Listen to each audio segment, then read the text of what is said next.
the night my daughter-in-law sneered at me and told me to pay my own bills, was the moment something inside me finally went quiet, not angry, not loud, just finished. My son stood beside her nodding, like it was nothing. Like years of sacrifice could be dismissed with a shrug. They spoke as if I were a burden, a guest overstaying his welcome, not the man who had quietly kept their lights on. Their mortgage paid their comfort, protected. While I slept alone in a house still echoing with my late wife's absence, I said nothing. I didn't argue.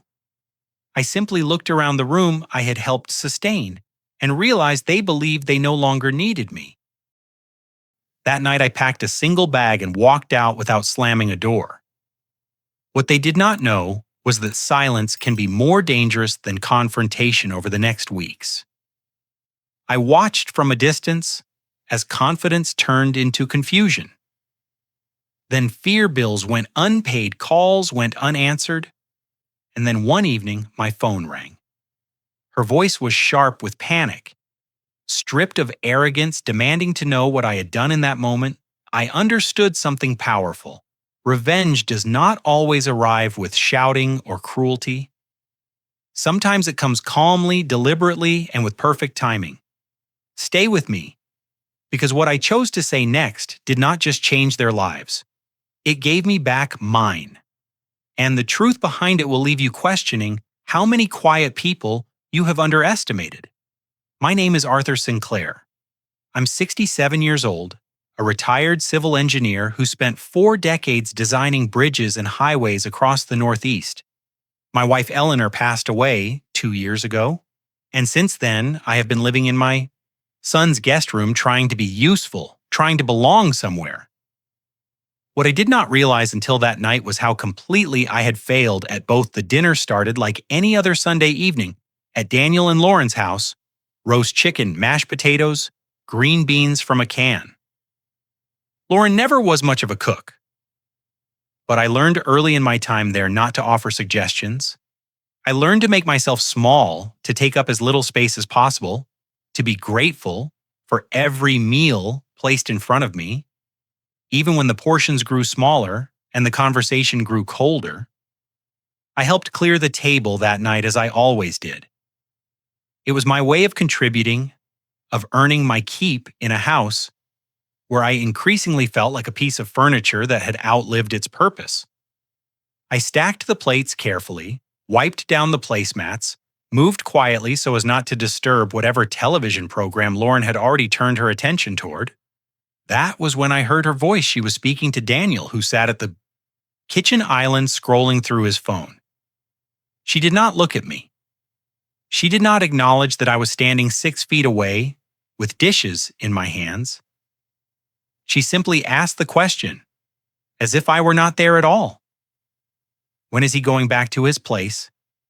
I need that room for something. I stopped moving. The plates in my hands suddenly felt heavier than they should have. I waited for Daniel to respond, to say something, anything that would remind his wife that I was a person and not an inconvenience to be scheduled around. But my son did not look up from his phone. He did not meet my eyes. He just shrugged and mumbled something about talking later. The silence that followed was louder than any argument could have been. I set the plates down gently on the counter. My hands were steady, though something inside my chest had begun to crack.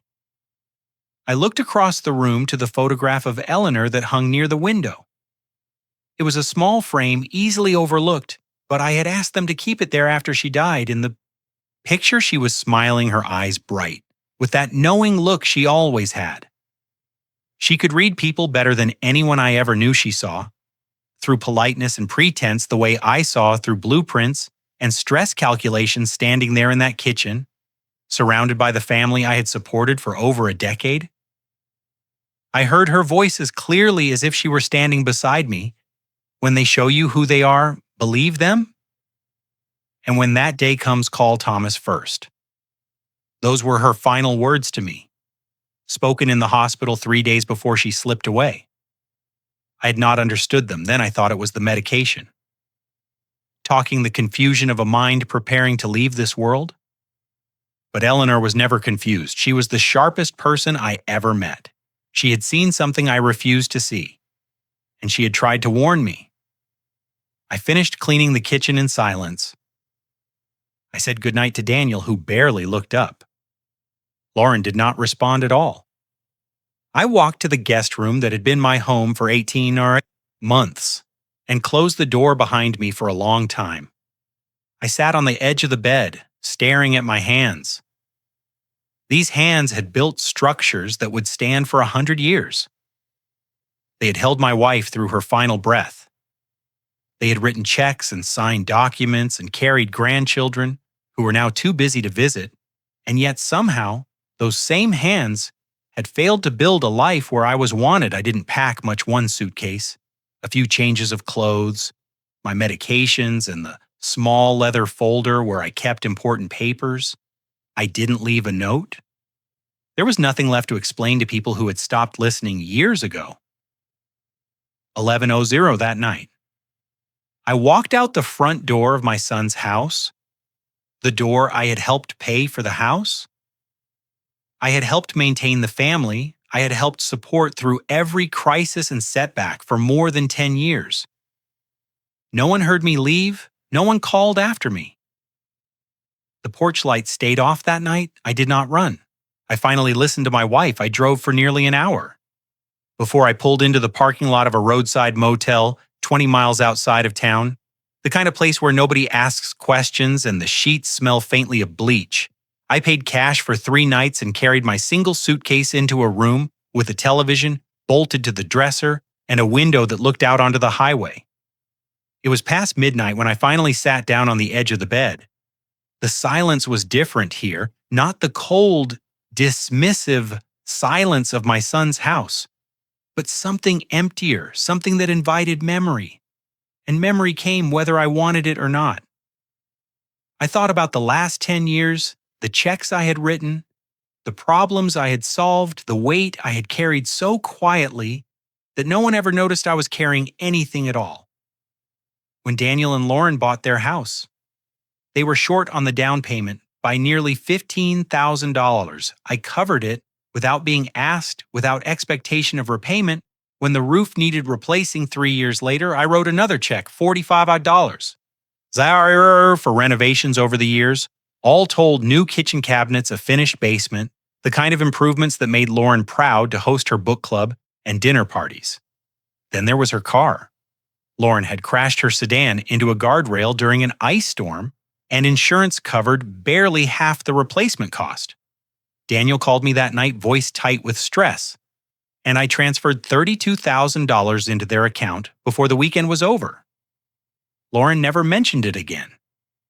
Not once the car simply appeared in their driveway, as if it had always been there, as if it had materialized through sheer force of her own success.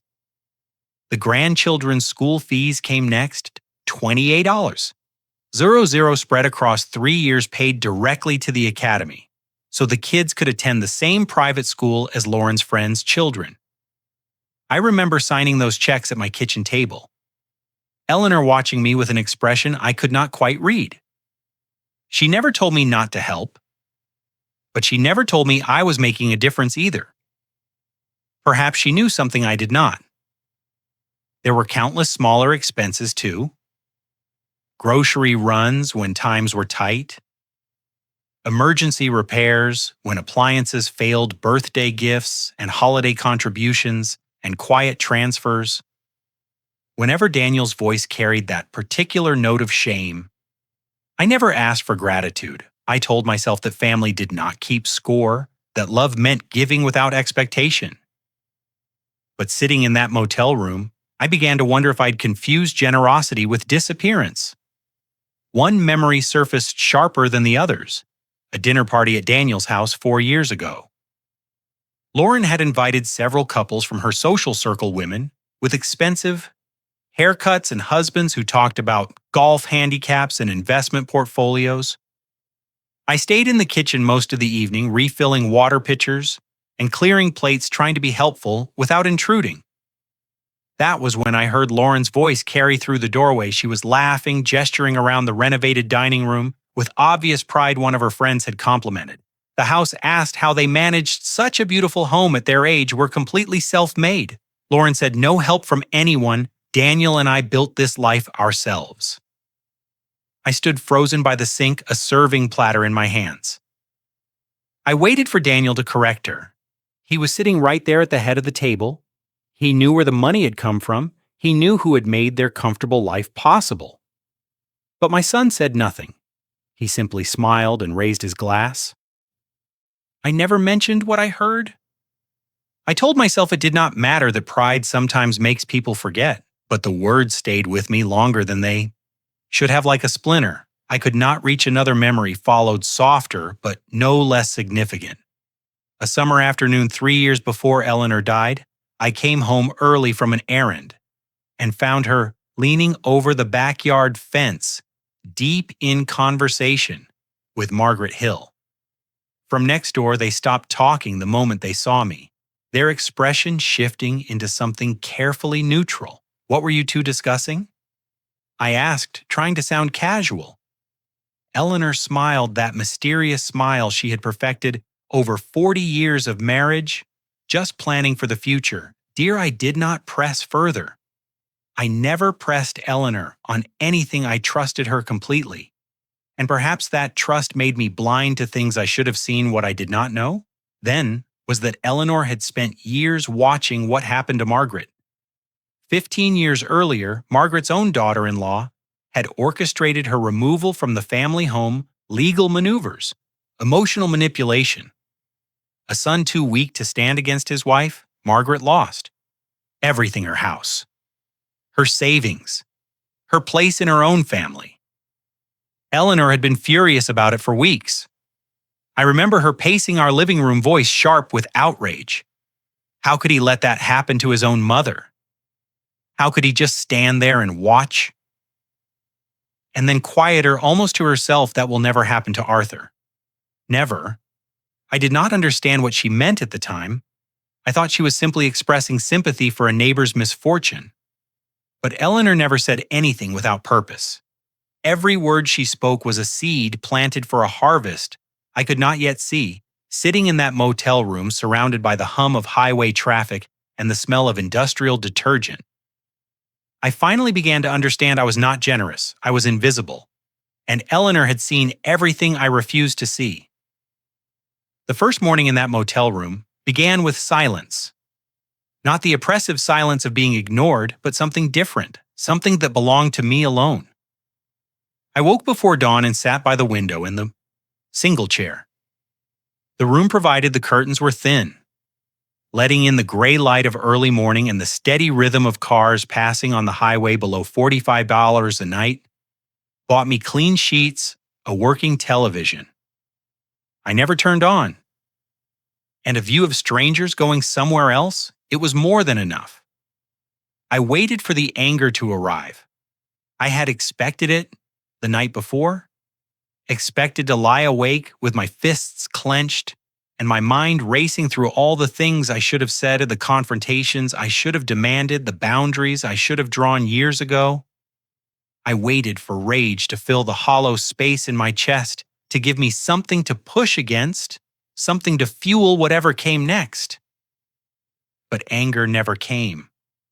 What settled over me instead was something colder and quieter, a recognition that had been building for years, buried beneath all my excuses and rationalizations. I had not been mistreated suddenly. I had been erased gradually, so slowly that I barely noticed the disappearing. First, I was the father who helped, then I was the father who was expected to help. Then I was simply the help itself, function, rather than a person. And finally, I was not even that. I was furniture. I was an inconvenience occupying a room that Lauren needed for something else. The problem had never been about money.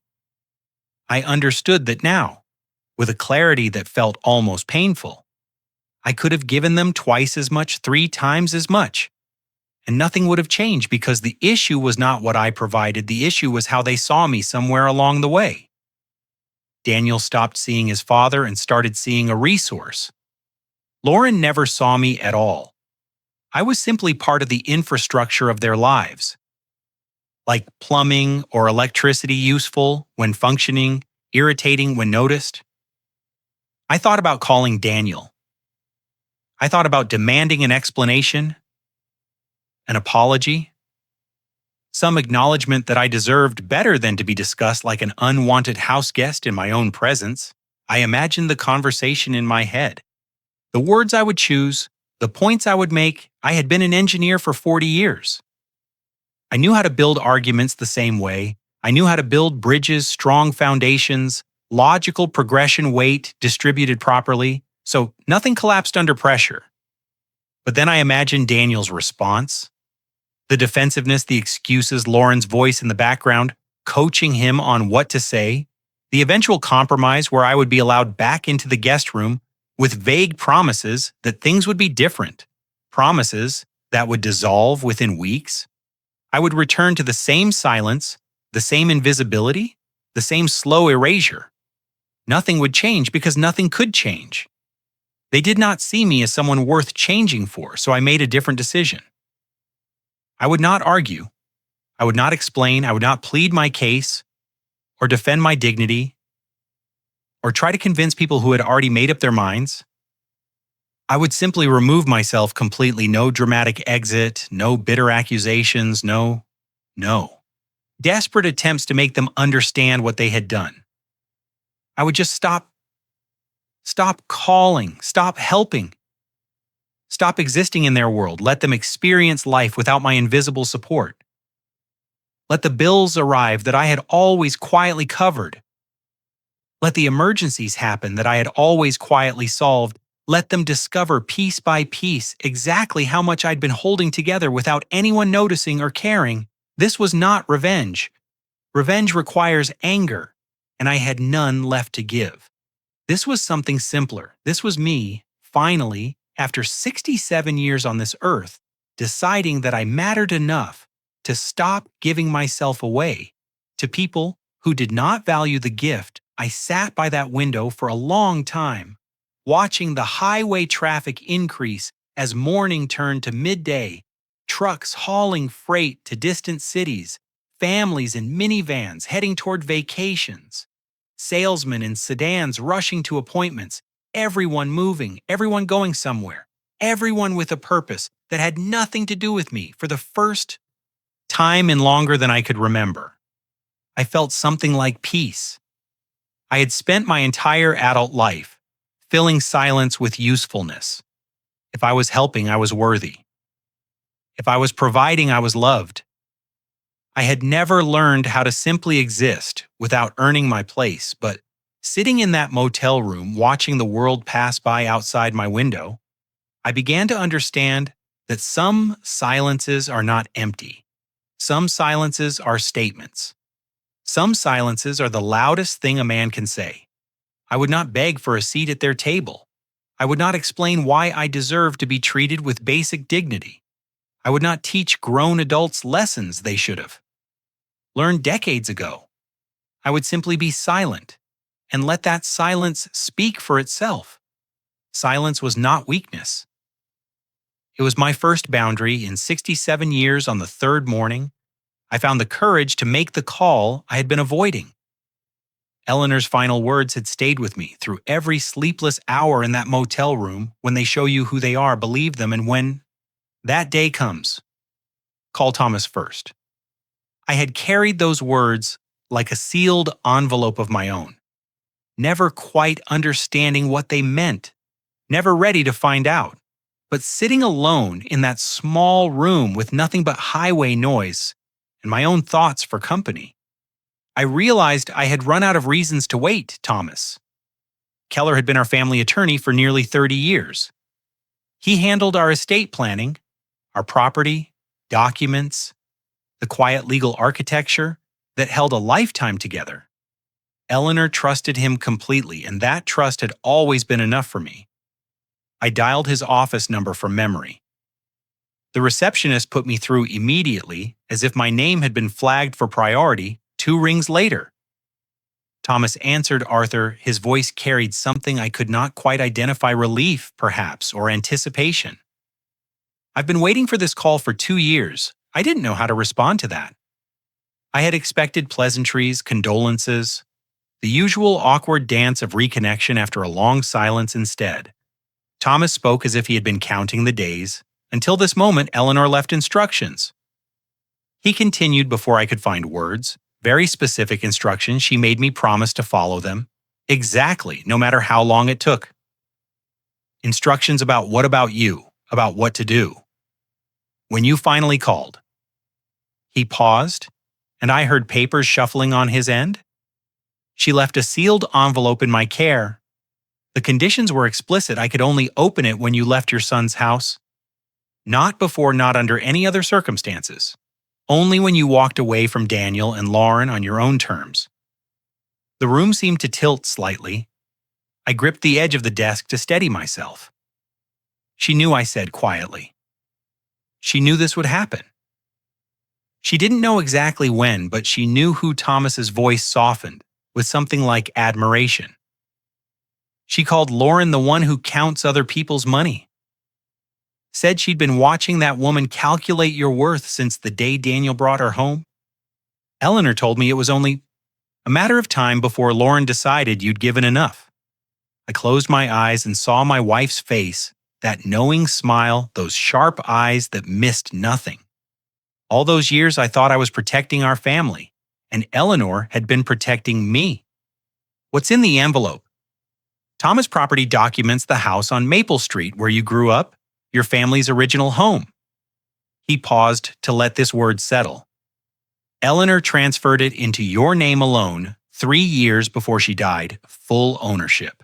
No joint title with Daniel, no inheritance complications. It's yours, Arthur. It's always been yours. Worth somewhere around $380. 000 at current market value. I couldn't speak. The house on Maple Street had been in my family for 3 generations. My grandfather built the front porch with his own hands. My father taught me to ride a bicycle in that driveway. I had assumed it would eventually pass to Daniel as part of our estate. Another piece of myself that I would give away without question. But Eleanor had seen further than I ever could. Lauren can't touch it, Thomas continued. Daniel has no legal claim. Eleanor made certain of that. She restructured everything quietly. Made sure the paperwork was airtight. She told me once that she wasn't trying to punish anyone. She was trying to make sure you had somewhere to land when they finally pushed you out the door. My throat tightened. 42 years of marriage. And Eleanor was still taking care of me. Still anticipating the dangers I refused to see. Still building bridges to safety that I did not know I would need. There's something else, Thomas said carefully. A second envelope. Eleanor was very clear that I shouldn't mention it until you were ready, and you're not ready yet, Arthur. Not today. What do you mean? I mean, there's more to this than property transfers. Eleanor documented things, observations, patterns. She noticed over the years he chose his next words with obvious care. She wanted you to understand the full picture eventually, but she also knew that some truths need time to be received. You've just walked away from your son's house. You're still processing what happened. The second envelope can wait. I wanted to argue. I wanted to demand that he tell me everything immediately, that he stop parceling out my wife's final gifts like medicine, administered in careful doses. But something in his tone stopped me. Thomas had known Eleanor for decades if he said I was not ready. Perhaps he was right when I asked, when you've stopped reacting and started rebuilding, you'll know. And when that day comes, call me again. I thanked him and ended the call for a long time afterward. I sat motionless in that motel room, staring at the phone in my hands, as if it might speak again, might offer some further piece of the puzzle. Eleanor had constructed, my wife had protected me from beyond the grave. But Thomas said there was more, a second envelope waiting for later. The bills arrived at Daniel's house on a Tuesday morning, exactly 2 weeks after I walked out the front door. I was not there to witness it, of course, but I knew those bills intimately. I had been paying them quietly for years, intercepting the envelopes before anyone else saw them, writing checks from my own account, so that Daniel and Lauren could maintain the illusion that their comfortable life was entirely self-made homeowners insurance at $2,400 per quarter, property, tax installments that climbed higher every year, the lawn service that kept their yard pristine, the security system that let Lauren sleep soundly at night. These were the invisible threads I had been weaving around their lives, and now those threads were unraveling. Daniel called me that afternoon. His voice carried the particular strain of someone trying to sound calm. While standing in the middle of a crisis, he does not fully understand Dad. There's been some kind of mix-up with the mail. We're getting bills for things I've never even heard of. Insurance, property taxes, some landscaping company. He paused and I could hear Lauren's voice sharp in the background, though I could not make out her words. Did you maybe forget to mention some arrangements? You had something about automatic payments. I listened without interrupting. It was strange how distant his problems felt now, as if he were describing difficulties happening to someone else entirely. I didn't forget anything, Daniel. Those bills have always existed, I just handled them. Silence on the other end. Then Lauren's voice again, closer now, demanding to know what I was saying. We'll manage? Daniel said finally, though his voice wavered in a way that suggested he was not entirely sure. It's just a lot to sort through all at once. I could picture the scene without effort. Lauren standing in their kitchen, surrounded by envelopes she had never noticed before, her carefully constructed sense of control crumbling with each new number she encountered. She would be pacing by now. I imagined slamming papers down on the counter, muttering about being set up, about traps laid by a bitter old man who could not accept his place. This was never about the money for Lauren. It was about the fact that something had been happening in her own house and dance without her knowledge or permission. It was about discovering that her life had been quietly subsidized by someone she considered beneath her notice. The bills themselves were manageable. The loss of control was not. There's nothing to sort through, I said calmly. Those are your responsibilities. Now I'm sure you'll figure it out.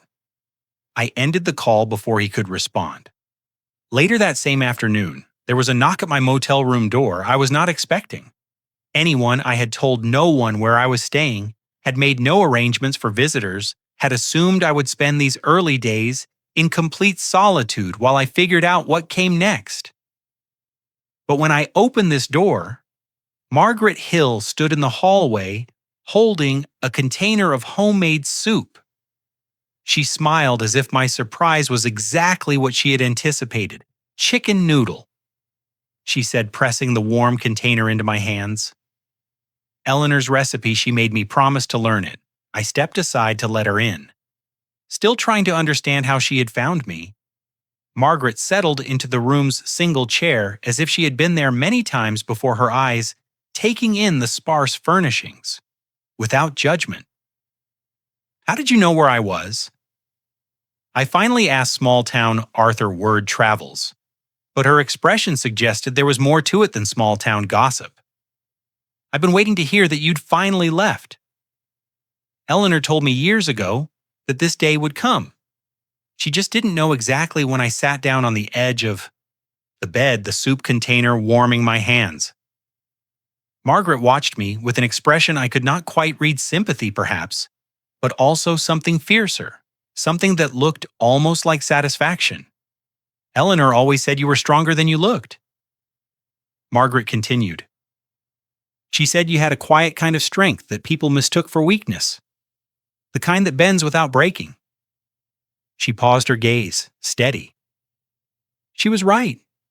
You're still standing. I didn't feel strong. I felt hollowed out, uncertain, like a man who had stepped off a cliff and was still waiting to discover whether he would fall or fly. But Margaret's words settled over me like a blanket I had not known I needed. We talked for nearly an hour. She told me about the neighborhood, about the changes since I'd been gone, about the small dramas that occupied people who had nothing larger to worry about. She did not ask what had happened with Daniel and Lauren. She did not offer advice or platitudes. She simply sat with me in that cramped motel room and reminded me that I was not entirely alone. Before she left, Margaret mentioned something almost as an afterthought. I ran into Daniel's wife at the grocery store yesterday. She was talking to someone on her phone, didn't see me in the next aisle. Margaret's voice turned carefully neutral. She said something about her parents visiting more often now that things were settling, maybe staying a while. Something about the back room being perfect for them, the back room. My room, the space Lauren had needed for something else. I thanked Margaret for the soup and watched her drive away from the motel parking lot. Then I sat by the window for a long time, thinking about rooms and replacements and the ease with which some people discard what they no longer find useful. Comfort feels fragile when no one is quietly fixing things. And I was done fixing the weeks that followed, brought news in fragments, pieces of a picture I could assemble without being present to witness it myself. Margaret stopped by the motel every few days, always with some small offering soup bread, once a slice of pie from the diner where she met friends for coffee. She never stayed long, but she always brought information in a small town. She explained people talk, and Lauren had given them plenty to talk about. The vacation was the first thing to go. Daniel and Lauren had been planning a trip to the coast for months. The kind of getaway Lauren loved to mention at social gatherings, beach house, rental, seafood dinners, a week of carefully curated photographs to share with friends who measured success by the destinations one could afford. But the trip was quietly canceled. Lauren told her book club that something had come up at Daniel's work that they would reschedule for next year, but Margaret's friend from the book club noticed the way Lauren's smile tightened when she said it. Then came the car Lauren had been talking about, replacing her sedan since the previous fall, visiting dealerships on weekends, leaving brochures. On the kitchen counter where Daniel could not miss them, a luxury SUV with leather seats and a navigation system she would never learn to use. But the brochures disappeared and the weekend dealership visits stopped when someone asked about the new car. Lauren changed the subject. The dining out slowed to a trickle. No more spontaneous dinners at the Italian place downtown. No more brunches with friends at the cafe. With the expensive omelets, Lauren started cooking at home more often, something she had always claimed to despise. The lifestyle she had presented so carefully to her social circle was beginning to crack, and everyone who knew her could see the fractures spreading. I understood even from a distance that the money itself was not what tortured Lauren. She and Daniel were not poor. They had good jobs, a manageable mortgage savings that most families would envy. What I had been providing was not survival, it was comfort. It was the difference between a life that looked successful and a life that looked extraordinary. What tortured Lauren was the loss of control. For years, she had believed herself the architect of her own circumstances. She made the decisions, she set the standards, she determined what their life would look like and how others would perceive it. But now she was discovering that someone else had been quietly holding the strings, and those strings had been cut without her permission. She called me on a Thursday evening. I was sitting by the motel window, watching the sunset paint the highway in shades of orange and gold. When her name appeared on my phone screen, I considered not answering, but something made me pick up. Perhaps I wanted to hear what she would say. Perhaps I wanted to confirm what I already knew about who she really was. What exactly are you trying to prove? Her voice was sharp, accusatory. The tone of someone who had spent days rehearsing this confrontation, walking out in the middle of the night like some kind of martyr, making us look like monsters. Is that what you wanted to punish us to make everyone feel sorry for poor Arthur. I let her words wash over me without responding. She was not asking questions, she was making accusations dressed up as questions, the kind that expected no answer, because the answer did not matter. I'm not trying to prove anything, Lauren. I'm just living my life, living your life. She laughed, but there was no humor in it. You're hiding in some motel feeling sorry for yourself, while we're left dealing with the mess you created. Do you have any idea what you've done to this family? I haven't done anything to your family. I simply stopped doing things for your family. There's a difference. Silence on the other end. I could hear her breathing. Could almost feel her searching for the next attack, the next angle that might wound me into submission. Nothing. I'm just living my life, I repeated calmly, and then I hung up. I didn't answer when she called back. I didn't respond to the text messages that followed, each one more desperate and angry than the last. I simply turned off my phone and watched the last light fade from the sky. Daniel called the next morning. His voice was different from Lawrence, quieter, more uncertain. He did not accuse or attack. He asked how I was doing, whether I needed anything, whether I had thought about coming back. I answered politely but briefly.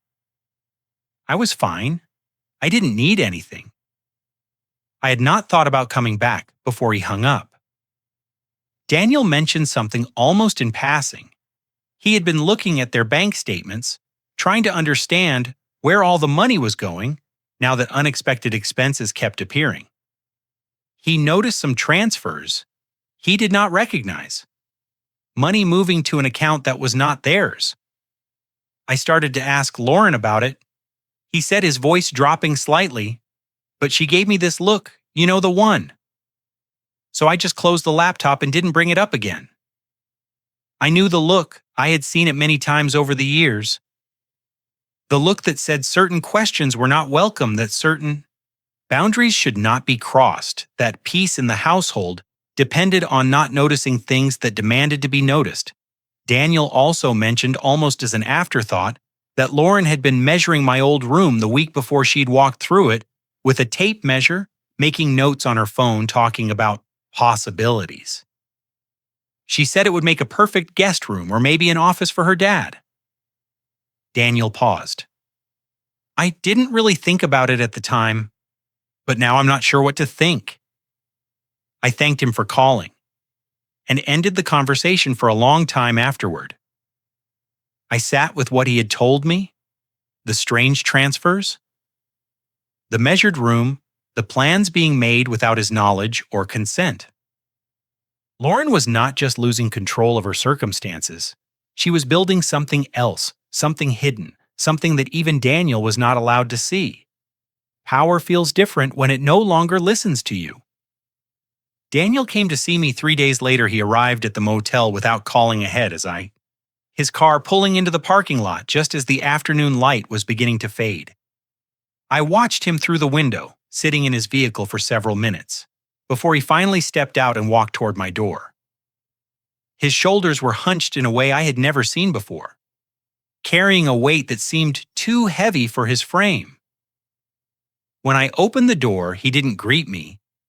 He simply walked past me into the room and sat down in the single chair, staring at the floor. I closed the door and waited whatever had brought him here. He needed to find his own way to say it. I came home early yesterday. He finally said. His voice was flat, drained of its usual defensive energy. Left work around 2 because I had a headache. Lauren didn't know I was coming. He paused, and I could see him replaying something in his mind, watching a scene unfold behind his eyes that he wished he could unsee. She was on the phone when I came in through the garage talking to her mother. She didn't hear me. Daniel's hands clenched in his lap. Her voice was different, excited, like she was sharing a secret with someone she trusted completely. I stood in the hallway and listened.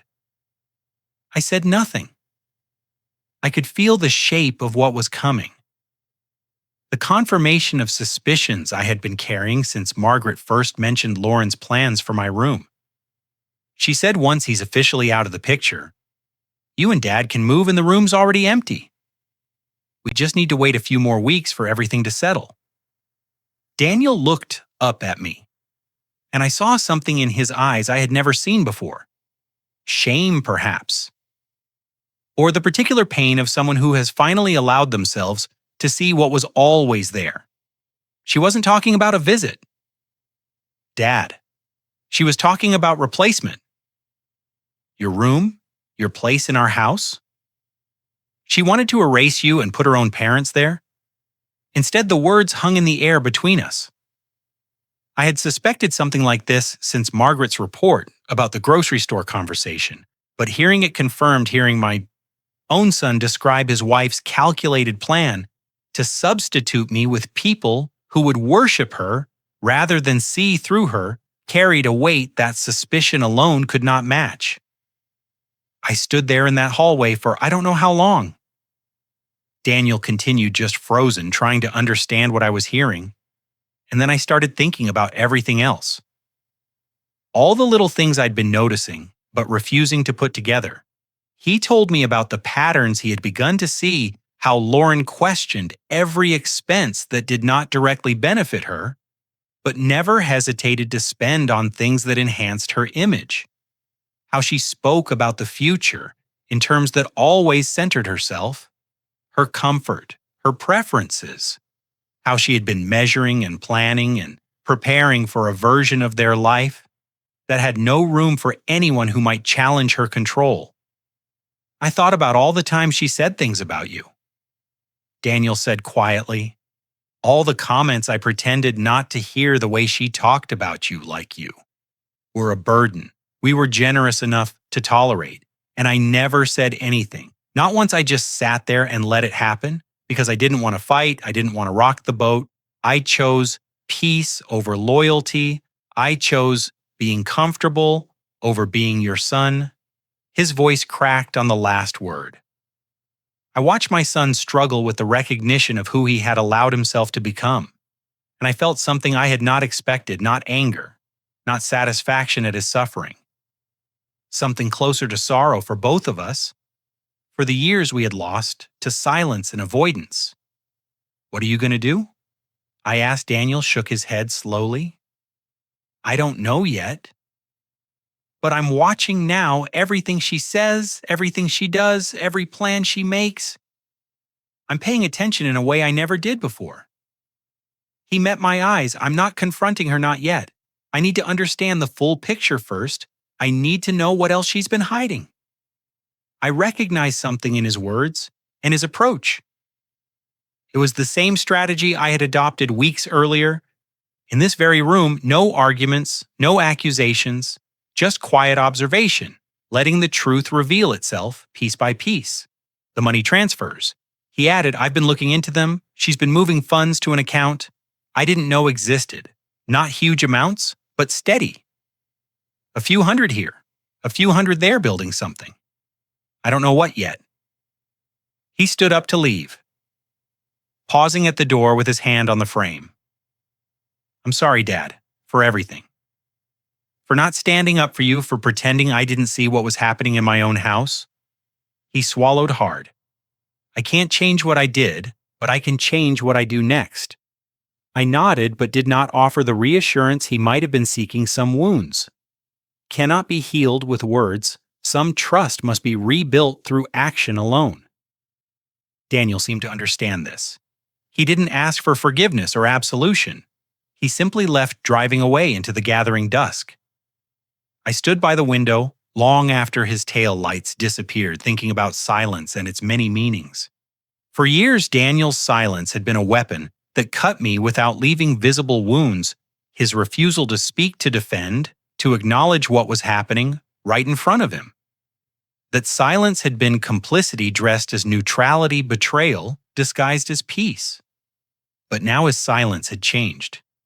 It was no longer about fear or avoidance. It was about gathering evidence, building a case, preparing for a confrontation that might cost him everything he thought he had. A son's silence can wound deeper than words. But for the first time, Daniel's silence was not about fear. It was about watching the week after Daniel's visit pass quietly. I had moved out of the motel by then using some of the money Thomas had helped me access to rent a small furnished apartment on the edge of town. Nothing fancy, just a bedroom, a kitchenette, and a window that looked out over a parking lot instead of a highway. It was mine, that was enough. I spent my days establishing small routines: morning coffee at the diner 2 blocks, away afternoon walks through the neighborhood, evenings reading books I'd been meaning to finish for years. The silence that surrounded me now was different from the silence of Daniel's house. It was not the silence of being ignored, it was the silence of being left alone. And I discovered that the two were not the same thing at all. I thought often about what Daniel had told me: Lauren's phone call with her mother, the plans she had been making, the secret account she had been building. I wondered what he was discovering as he watched her more carefully, what other patterns were emerging from the background noise of their marriage. But I didn't call him to ask. This was his journey now. His reckoning with the woman he had chosen over his own father. He would have to find his own way through it. The property, tax. Bill arrived at Daniel's house on a Friday afternoon. I knew because Daniel sent me a brief text message that evening. Just 2 sentences: big tax. Bill came today. Lauren is not handling it well. I could imagine the scene without difficulty: the envelope from this county assessor's office, the kind of official correspondence that demands attention. Lauren tearing it open, expecting something routine, finding. Instead, a statement for 8 yen, 500 due within 30 days. Her confusion would have been genuine. She had no idea this expense existed because I had always handled it quietly, just like everything else. It was one of the larger invisible threads I had been weaving around their lives. And now it had snapped. I did not respond to Daniel's message. There was nothing for me to say. The call came at 11:00 that night. I was already in bed, not quite asleep, but drifting toward it. When my phone lit up with Lauren's name, I considered letting it go to voicemail. But something made me answer. Perhaps I wanted to hear what she would say when her carefully constructed world was crumbling. Perhaps I wanted to witness the moment when control finally slipped beyond her reach. "This is your fault." Her voice hit me before I could even say hello. It cracked and wavered, caught somewhere between fury and tears. "You planned this? You set us up to fail. You've been waiting for this moment, haven't you? Waiting to watch us drown while you sit in your little apartment feeling superior." I said nothing. I simply listened as she continued her words, tumbling over each other in a torrent of accusation and self-pity. $8,000, $8. $0. We don't have because you've been sabotaging us from the beginning. All those bills you never told us about, all those expenses you hid from us so you could spring them on us later. You wanted this to happen. You wanted to punish us for asking you to leave. Well, congratulations. You got what you wanted. Are you happy now? She was crying by this point, the angry tears of someone who has lost control and cannot understand how it happened. I listened to her sobs, her ragged breathing, the occasional curse she threw at me between gasps. I let her exhaust herself, let the storm of her emotions spend its energy against the wall of my silence. When she finally paused, I spoke. My voice was calm, steady, carrying no anger and no satisfaction, just simple truth. I didn't plan anything. Lauren, I didn't set you up. I didn't hide expenses to punish you later. Those bills existed all along.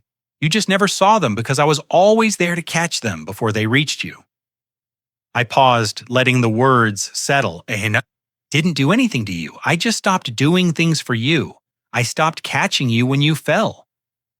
That's not sabotage. That's just gravity silence on the other end. I could hear her breathing. Could almost feel her searching for a response, a counterattack. Something that would shift the blame back onto my shoulders, where she so desperately wanted it to stay you could help us. She finally said, her voice smaller, now stripped of its earlier fury, "You could fix this. You have the money, no you do. You could make this all go away. I agreed, but I won't."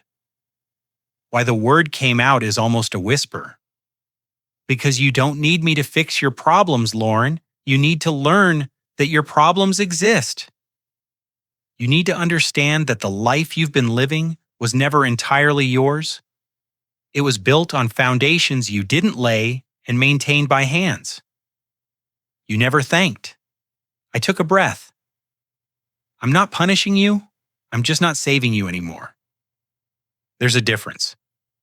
I hung up before she could respond. Then I turned off my phone and set it on the nightstand face down, where its silence could not be broken for a long time. I lay in the darkness of my small apartment, listening to the distant sounds of traffic and the settling of an unfamiliar building. I waited for guilt to arrive, for regret to creep in around the edges of what I had done. Lauren was suffering, her comfortable life was collapsing, and I had the power to stop it, to write a check and make it all go away, to return to being the invisible provider who kept everything running smoothly. But the guilt did not come.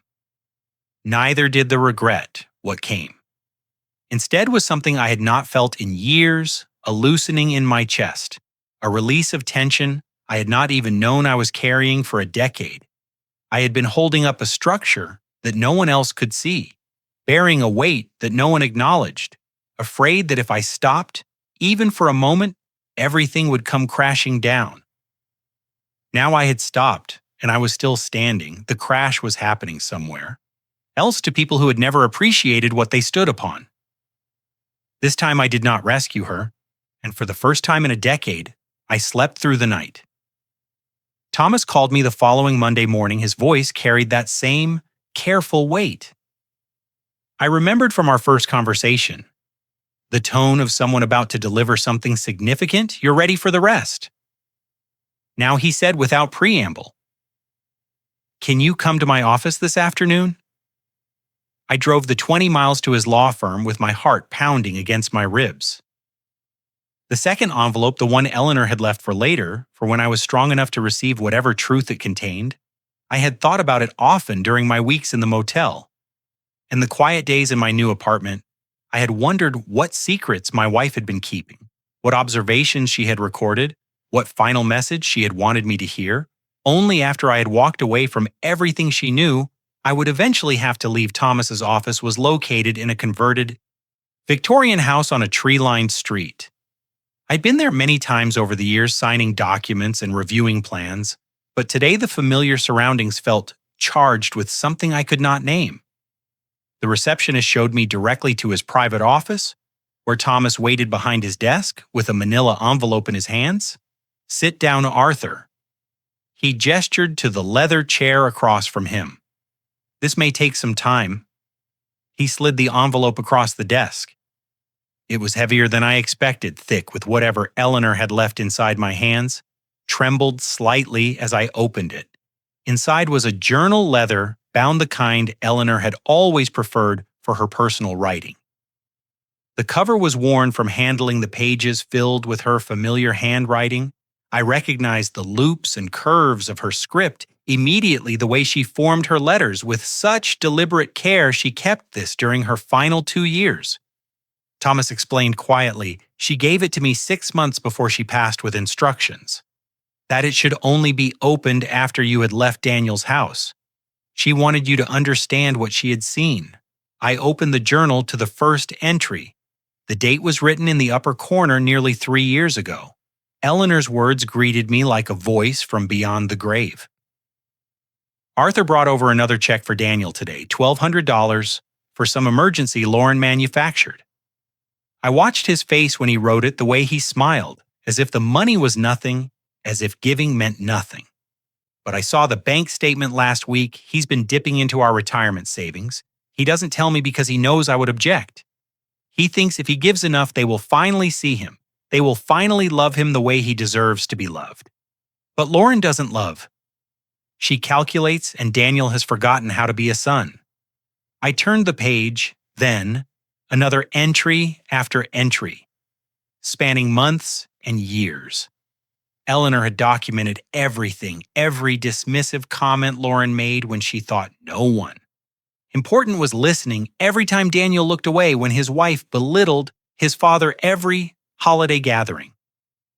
Where I was seated at the edge of the conversation, included in body but excluded in spirit, every check I wrote, every sacrifice I made, every piece of myself I gave away to people who received without gratitude and took without acknowledgement, one entry stopped me cold. The date was 18 months before Eleanor died during a family dinner. I barely remembered. Lauren told her friend tonight that they built their life themselves with no help from anyone.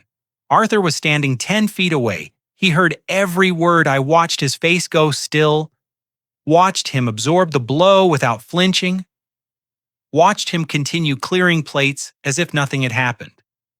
Later, I asked if he was all right. He said he was fine. He is not fine.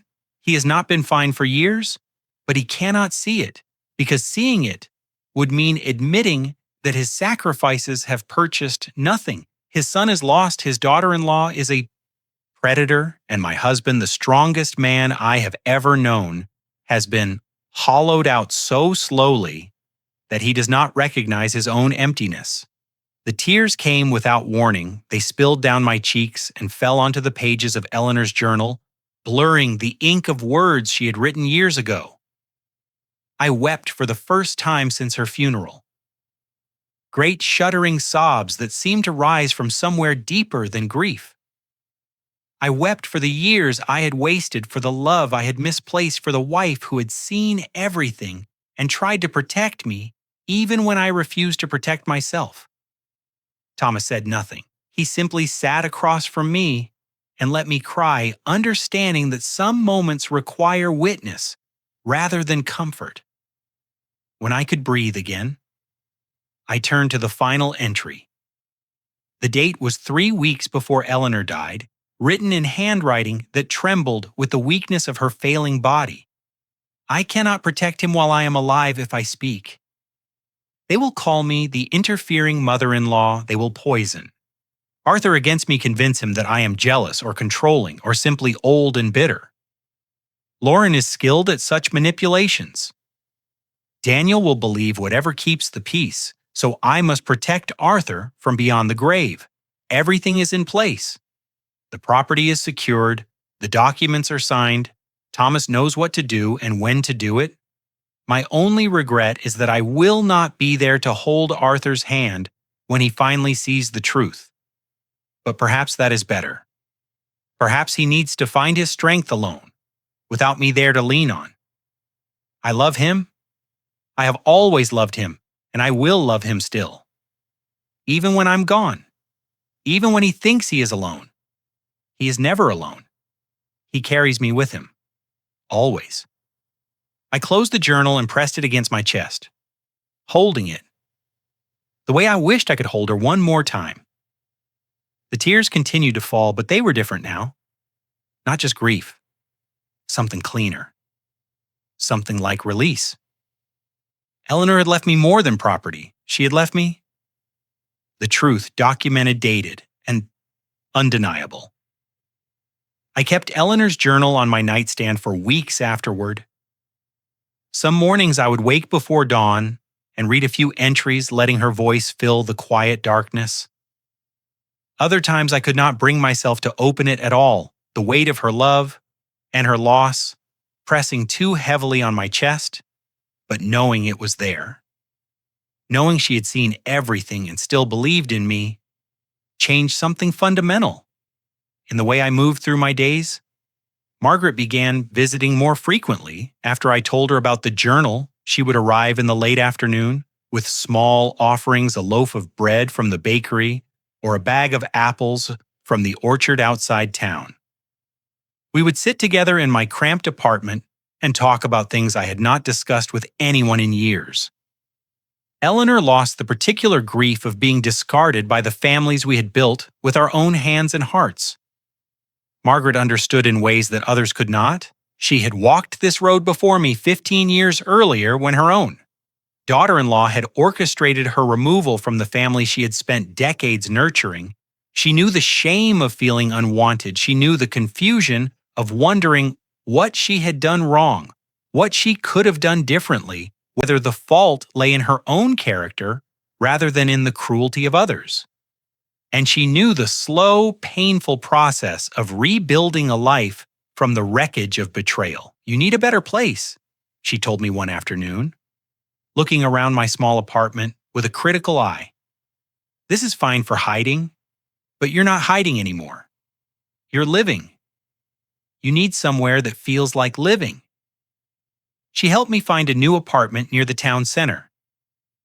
It was on the second floor of an older building, clean and bright, with large windows that looked out over the small park where children played on weekends, and elderly couples walked their dogs in the early mornings.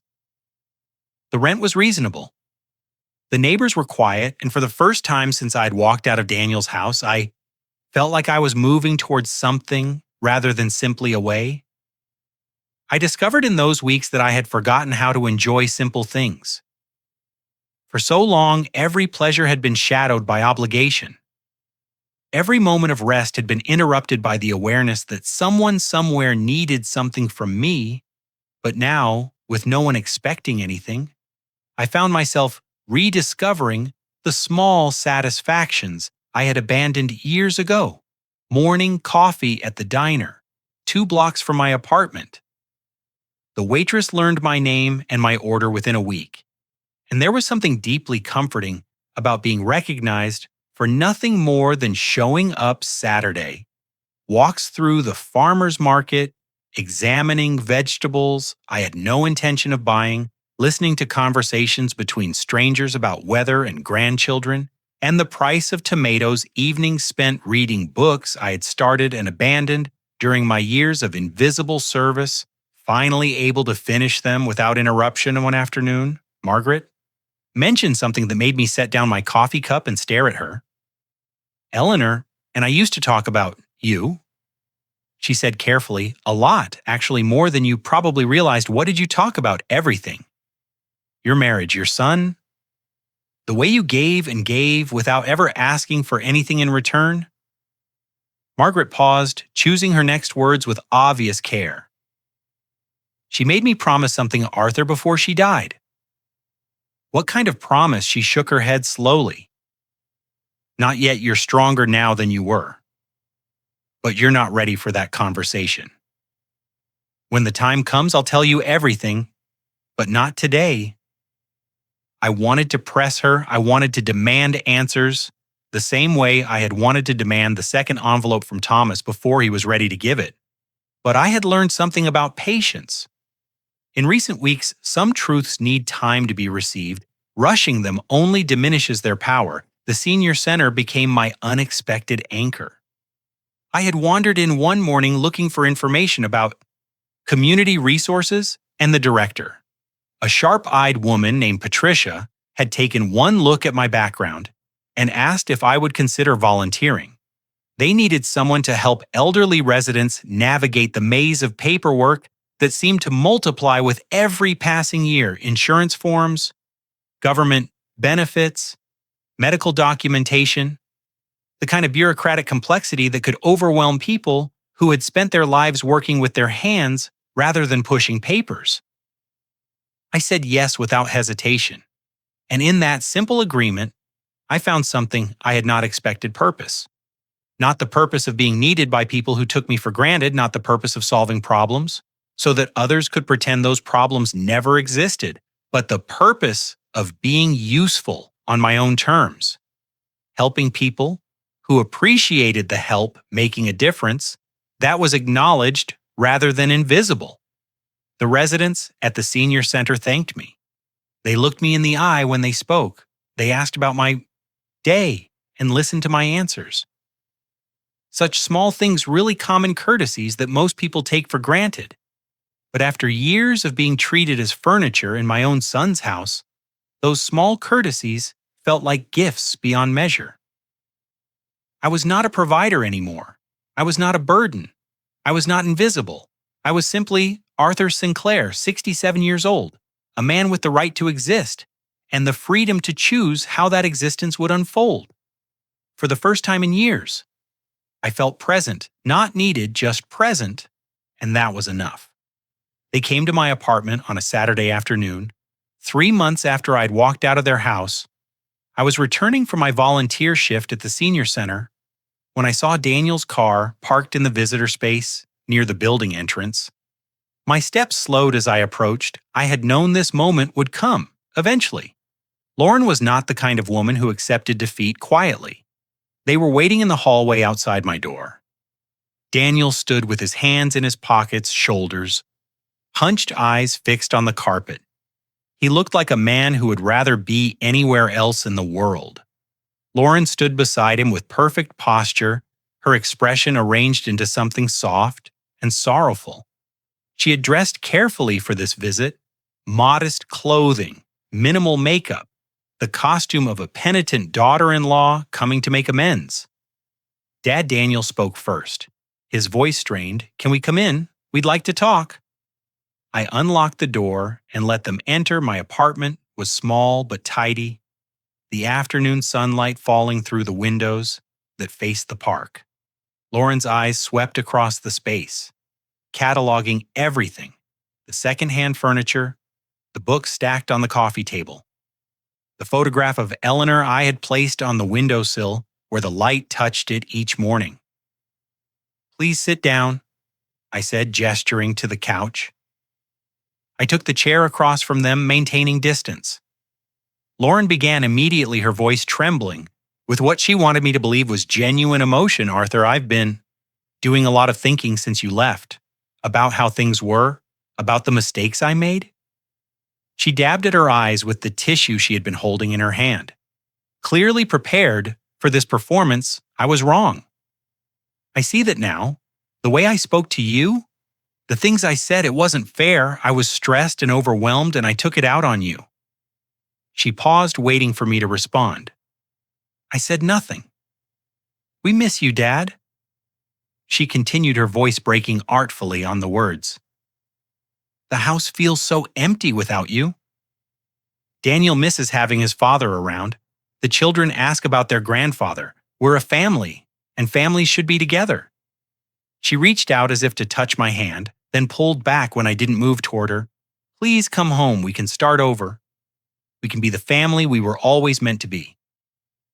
I watched her performance with a clarity I had not possessed before: the rehearsed pauses, the strategic tears, the careful construction of words designed to manipulate rather than communicate. I wondered how many times she had practiced this speech in front of a mirror, adjusting her expression until it conveyed the perfect blend of remorse and hope. "You don't miss me, Lauren." My voice was calm, carrying no anger and no accusation, just simple observation.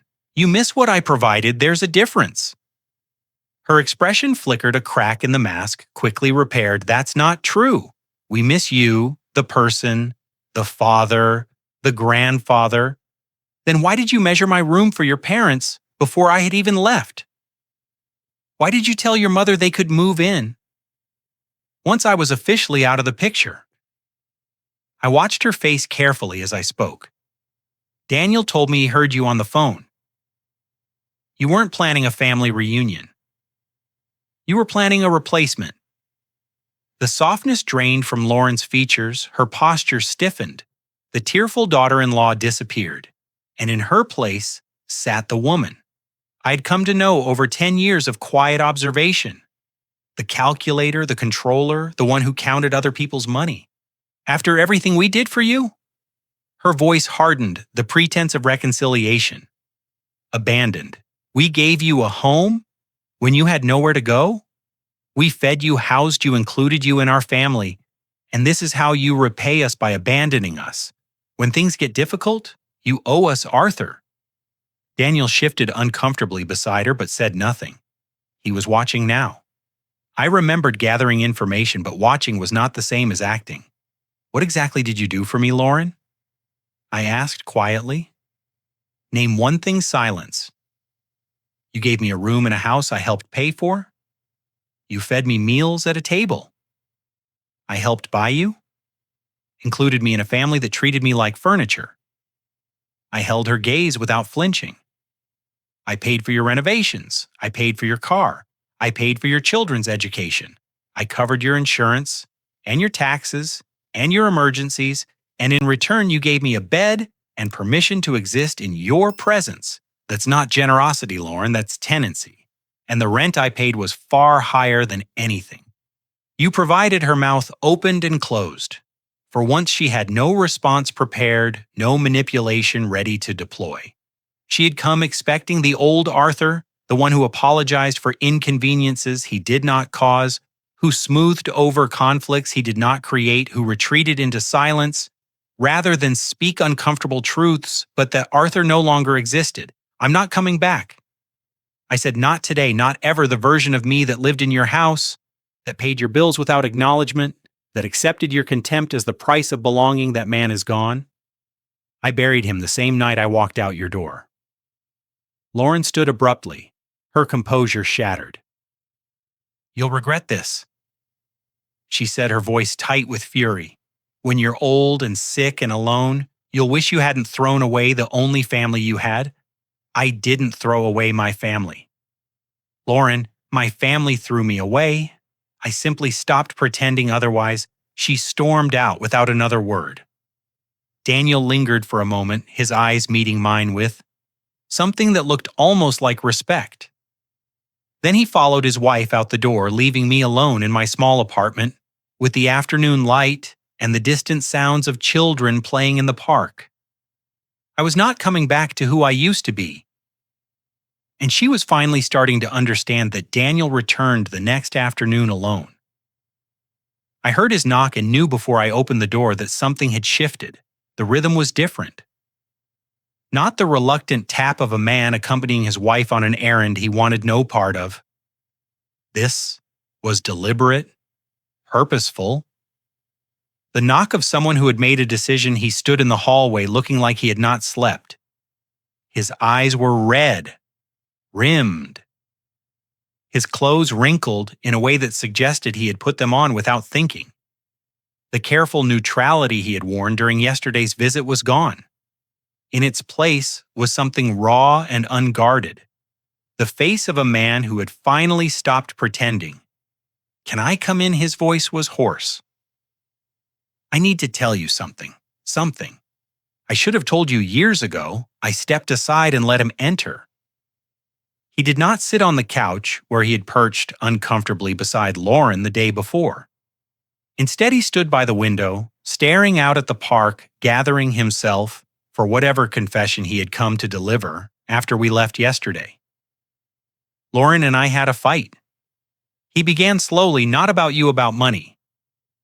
She wanted to know why I'd been looking at our bank statements so carefully. Lately, I told her I was just being responsible. She didn't believe me.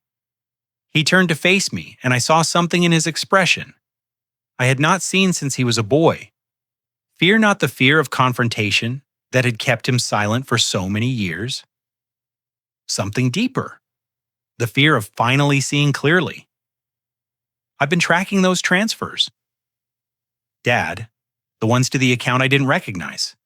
I finally figured out where the money was going. He swallowed hard. She's been moving funds into a separate account. Her name only $47? Irazu zero over the past 2 years. A little here. A little there. Always amounts small enough that I wouldn't notice. Unless I was looking, I said nothing. I had suspected something like this. Since Daniel first mentioned the strange transfers, weeks ago. But hearing the number, hearing the scope of her preparation, still landed with unexpected weight. It's not illegal. Daniel continued, the money came from our joint accounts. She has every right to move it, but she never told me, she never asked. She just quietly built herself an escape route while I was busy pretending everything was fine. He moved away from the window and sank into the chair across from me. His hands were trembling slightly.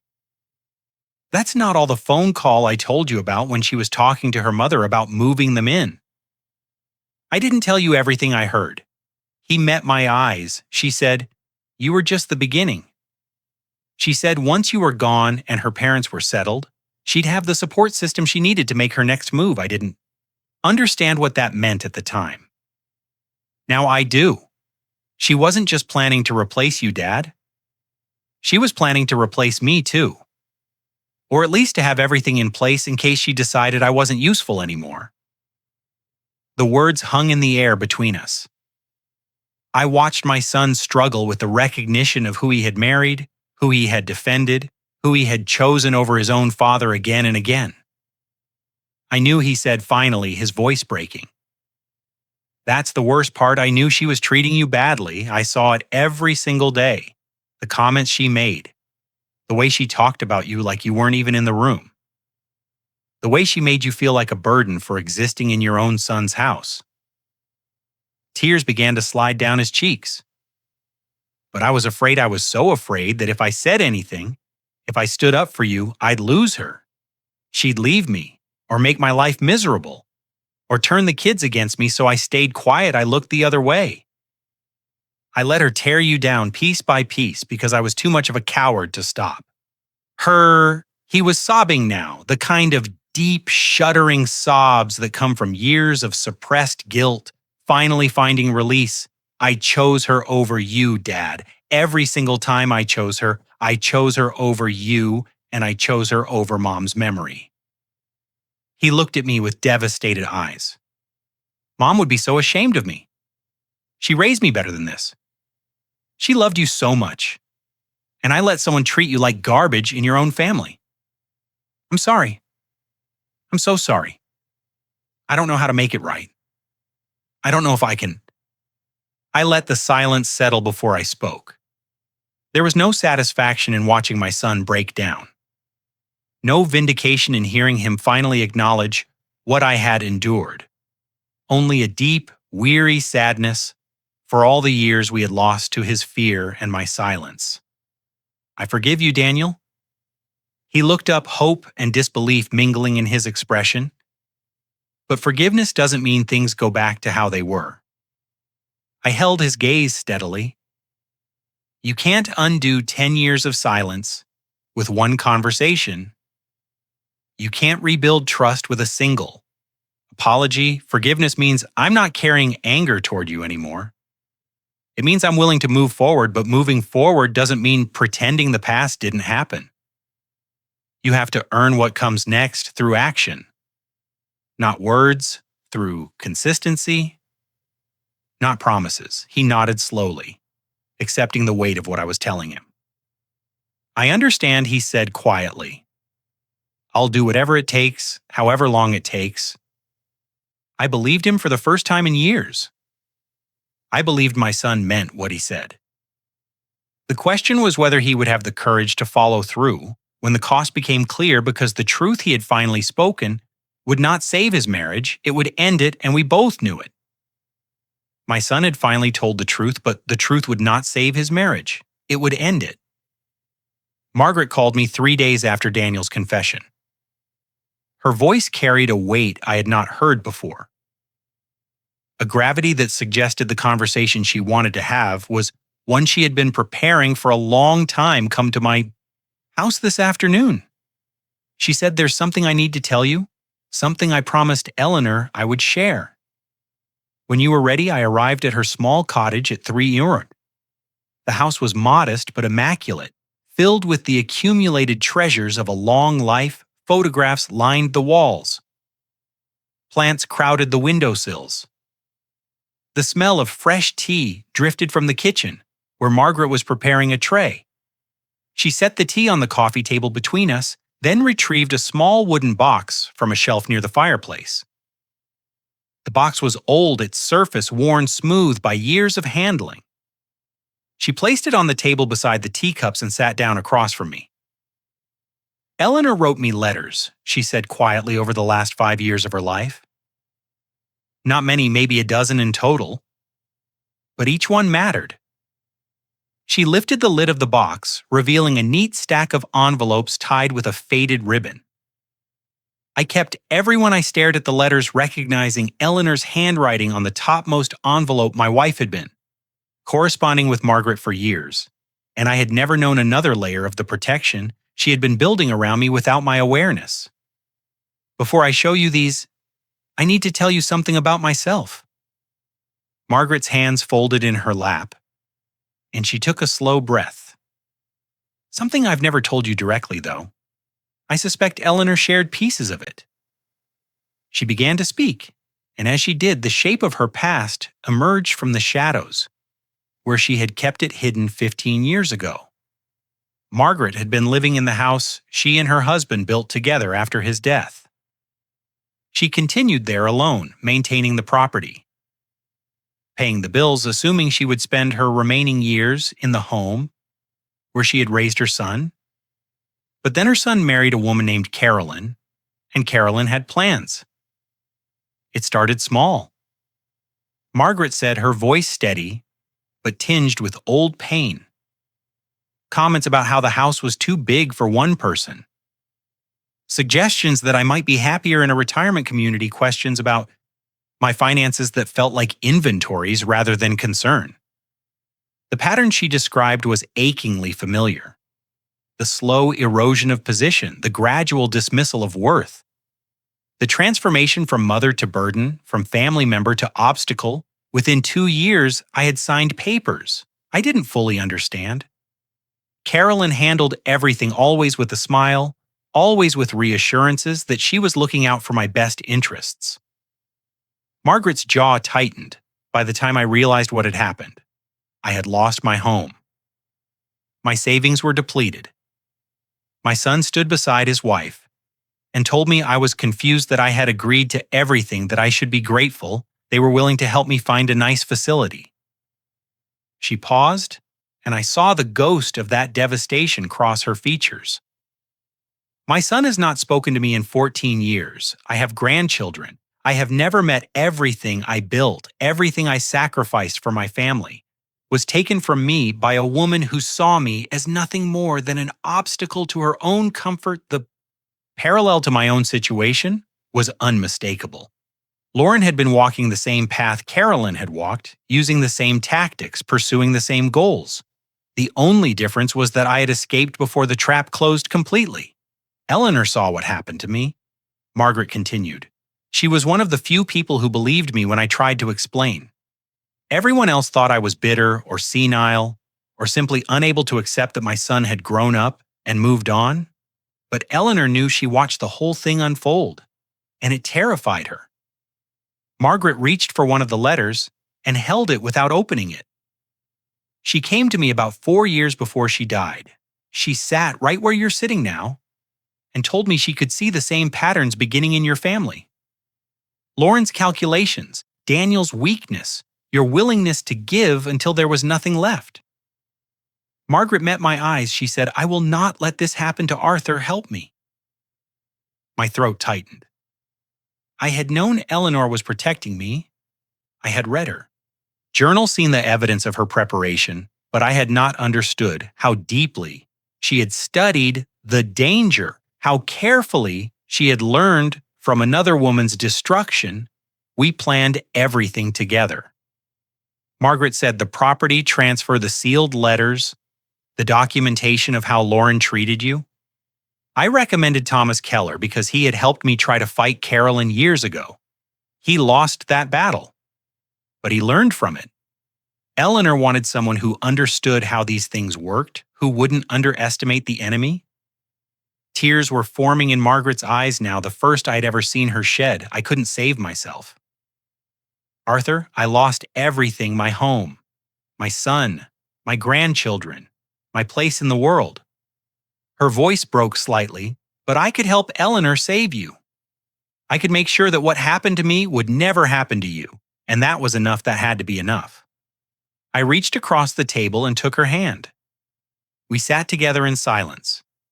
Two survivors of the same quiet war, connected by a woman who had loved us both enough to learn from tragedy and build something stronger.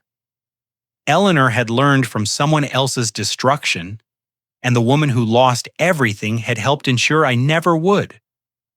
The weeks following my conversation with Margaret carried a different quality than the ones that came before. Something had shifted inside me, a final piece settling into place. I understood now the full scope of what Eleanor had done. The network of protection she had woven around me with patience and foresight, that understanding brought with it a kind of closure I had not known I was seeking. I turned my attention to making my small apartment into something more than a temporary refuge. I hung Eleanor's photograph on the wall beside the window, positioned so that the morning light would touch her face each day. As the sun rose, I bought a small plant for the windowsill, white lilies, like the ones she had always kept in our home. They required careful attention, regular watering the right balance of light and shade tending them became a daily ritual. A quiet conversation with my wife that needed no words. The apartment gradually filled with the small markers of a life being rebuilt, books on the shelves, a comfortable reading chair positioned near the window, a kitchen stocked with simple ingredients for meals. I prepared myself nothing extravagant, nothing designed to impress anyone. Just the honest accumulation of a man learning to live on his own terms. My volunteer work at the senior center expanded beyond what I had originally imagined Patricia. The director noticed how the residents responded to me. They trusted me in ways they did not trust the younger staff members who spoke too quickly and moved too efficiently through their problems. I understood their fears because I had lived them. I knew what it felt like to be dismissed, to be treated as a burden, to watch your own family calculate your worth and find you wanting. I began helping residents understand their legal rights. Simple things at first, explaining documents and clarifying language that lawyers wrapped in unnecessary complexity. But soon, I was doing more, helping elderly men and women recognize the warning signs of financial exploitation, teaching them how to protect their assets from relatives who saw inheritance as something to be accelerated rather than earned, connecting them with resources like Thomas Keller when the situations exceeded what my engineering mind could navigate alone. I found patterns in their stories, the same patterns Eleanor had documented in her journal, and Margaret had lived through 15 years ago. The gradual erosion of autonomy, the subtle redefinition from person to problem, the isolation that came when families decided that inconvenient truths were easier to ignore than address. My training as an engineer served me well in this new work. I could see the structures beneath the surface, identify the stress points, design solutions that would hold under pressure. Word reached me through Margaret that Daniel had moved out of the house. The details were sparse.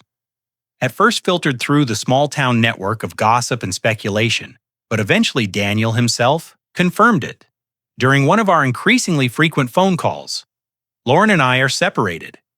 He said, his voice carrying the exhausted calm of someone who had finally stopped fighting the inevitable. I'm staying in an apartment near my office. The lawyers are working out the details. I didn't ask what had precipitated the final break. I didn't need to. The marriage Daniel had protected at all costs.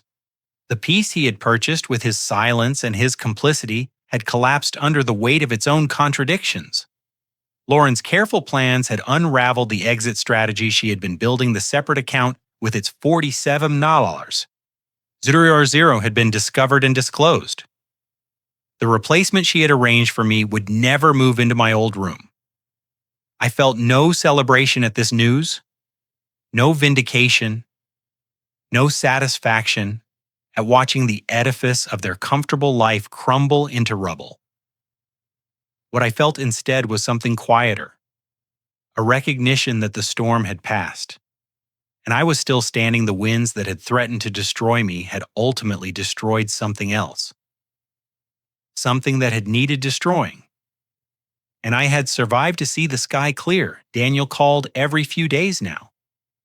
Our conversations were short, often awkward, filled with the hesitations of two people learning to speak honestly. After years of careful evasion, he told me about his apartment, his work, the slow process of disentangling his life from Lawrence.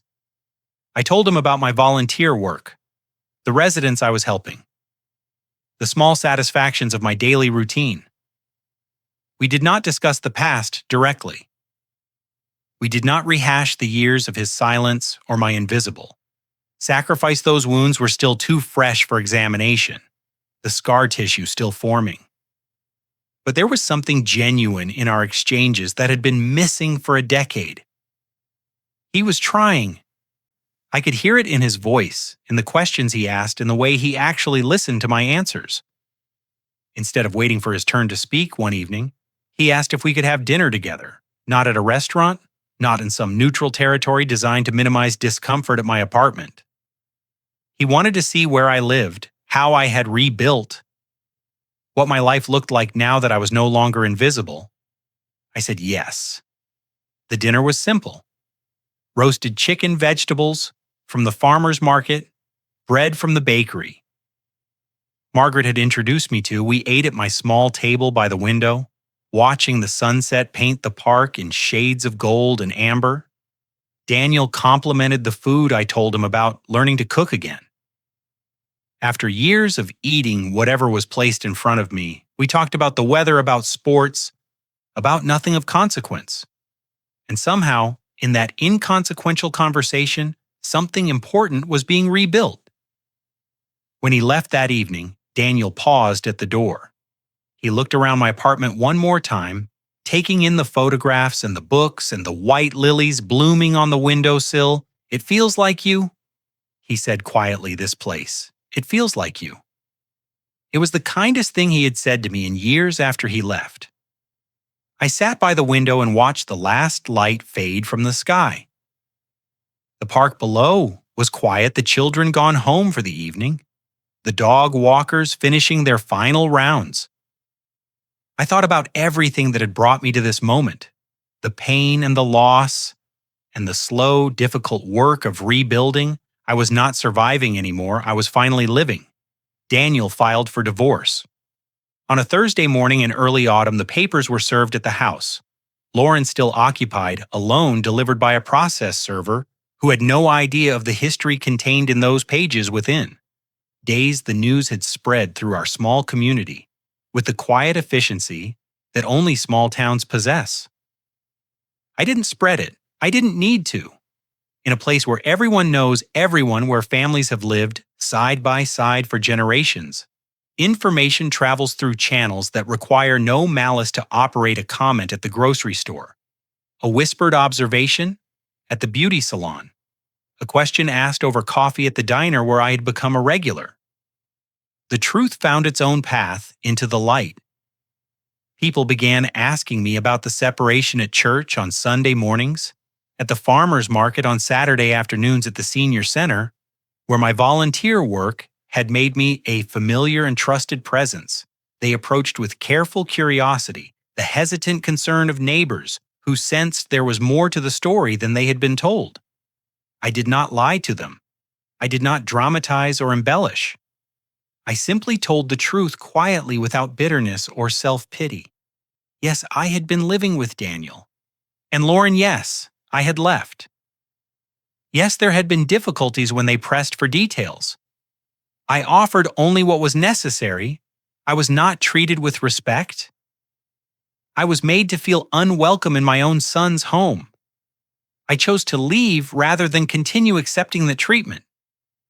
The details filled themselves in. People remembered things they had observed over the years. Duncan Lauren's dismissive tone when she spoke about her father-in-law. The way I had seemed to shrink at family gatherings, always hovering at the edges, always serving rather than being served. The expensive renovations and new cars that appeared, while I wore the same clothes, season after season. Patterns that had been invisible suddenly became clear when viewed through the lens of what they now knew. Margaret told me later what happened at church.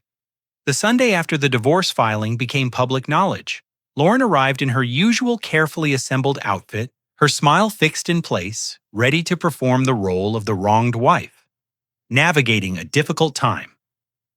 But the reception she received was not the sympathy she expected.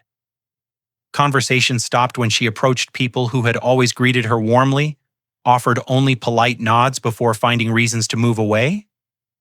The women she had considered friends avoided her eyes. The men who had admired her composure now looked at her with something closer to assessment than appreciation. After the service, an older woman named Dorothy Hartwell approached Lauren in the church parking lot. Dorothy was 83 years old, a widow who had known my family for decades, a woman who had never been afraid to speak her mind.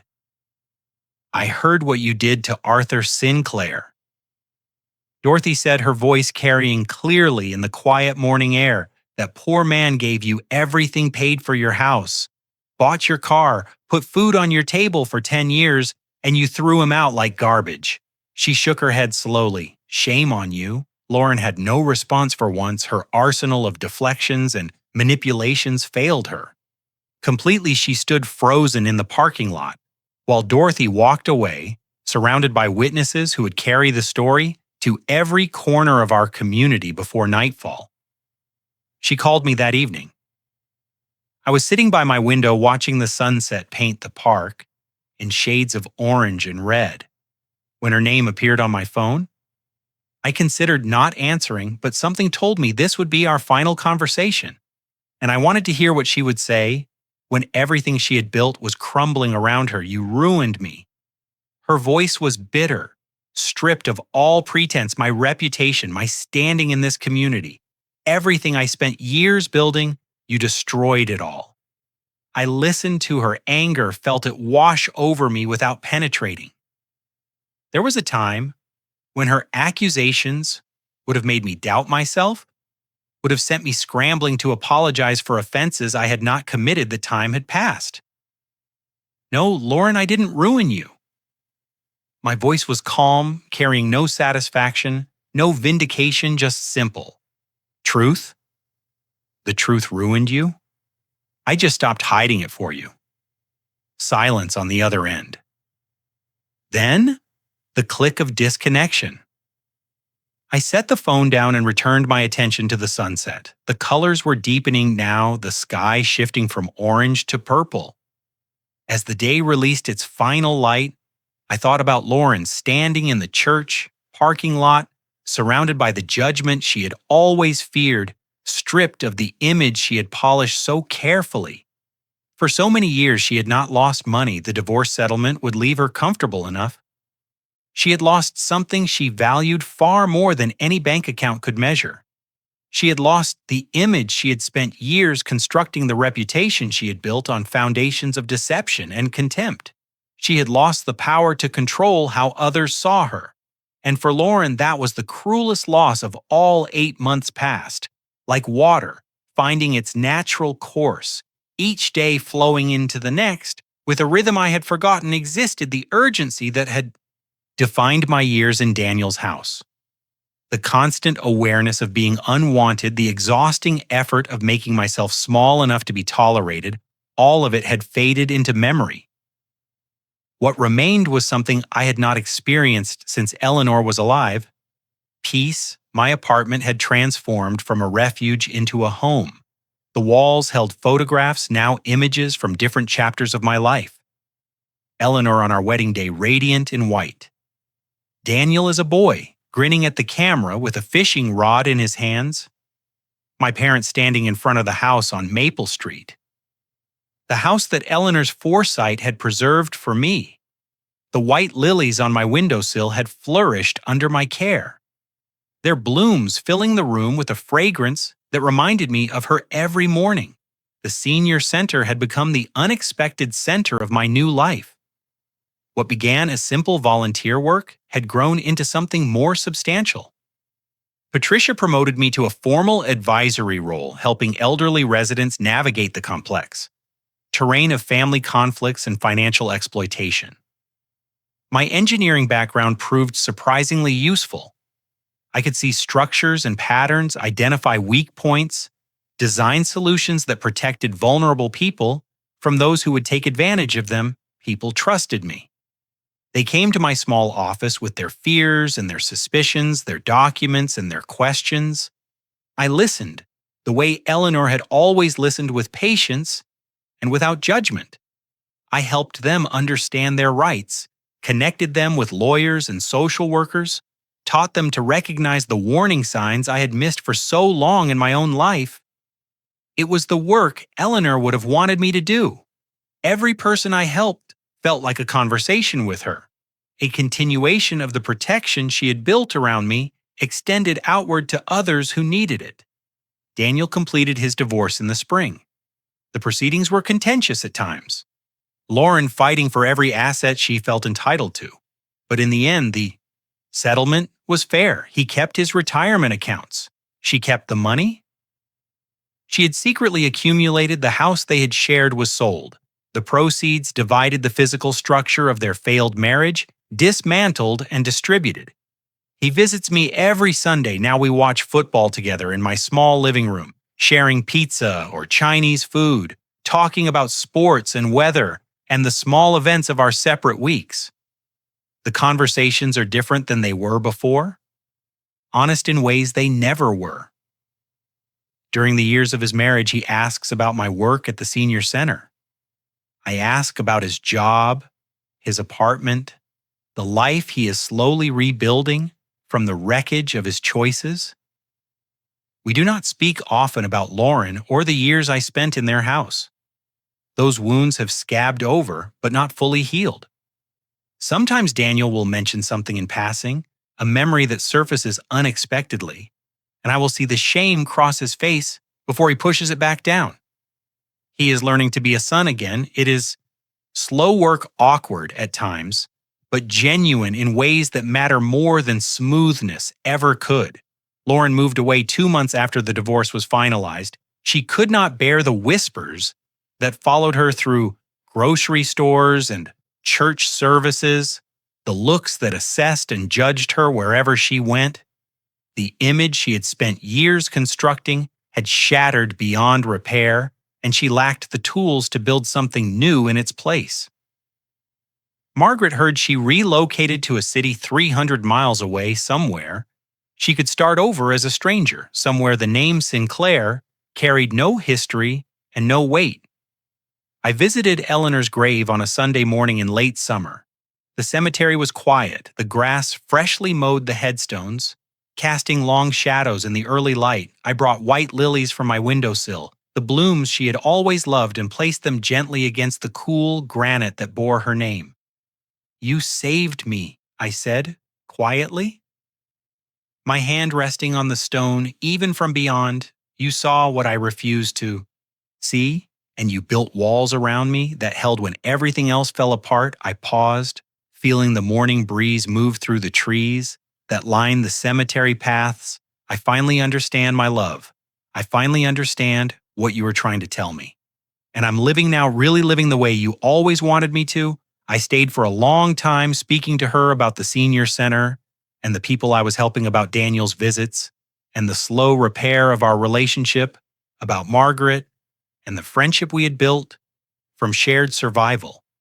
Eleanor did not answer, of course, but I felt her presence in the warmth of the sun on my face, in the rustle of leaves overhead, in the peace that had finally settled into my bones. That evening, I sat on a bench in the park near my apartment with Margaret beside me.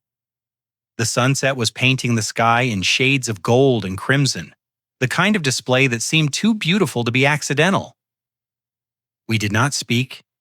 We did not need to, two survivors of the same quiet war, connected by loss and love. And the woman who had brought us together. I thought about the night I had walked out of Daniel's house with a single suitcase and a heart full of confusion. I thought about the motel room where I had waited for anger that never came. I thought about Thomas and his envelopes, Margaret and her letters, Eleanor, and the journal that had shown me I was never as alone as I believed. They did not lose me that night. Lauren spoke those words. They lost the version of me that sacrificed everything to be loved, the man who gave without receiving the Father, who accepted contempt as the price of belonging, the invisible provider who had forgotten he had the right to exist. That man was gone, and I did not mourn him. The sun slipped below the horizon, leaving trails of purple and orange across the darkening sky. Margaret reached over and patted my hand once, A simple gesture that said everything words could not. I had survived, I had rebuilt, I had found peace, and I had finally become the man Eleanor always believed I could be.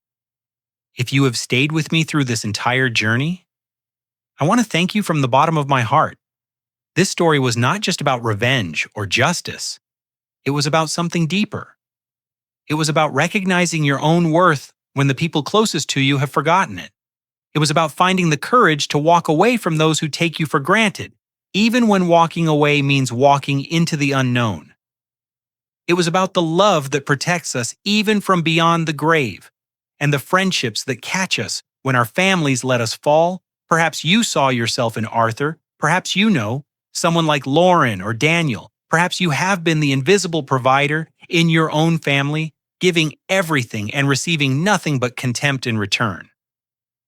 If any part of this story touched your heart, I hope it also gave you permission to believe that you deserve better, that your silence does not have to be permanent, that it is never too late to set boundaries and reclaim your dignity.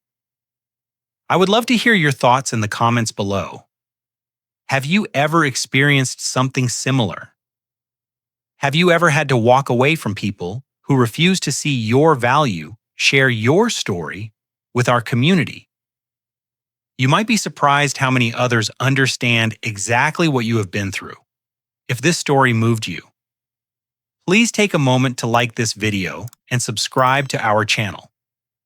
We share stories like this every week, stories of ordinary people finding extraordinary strength in the face of betrayal and loss.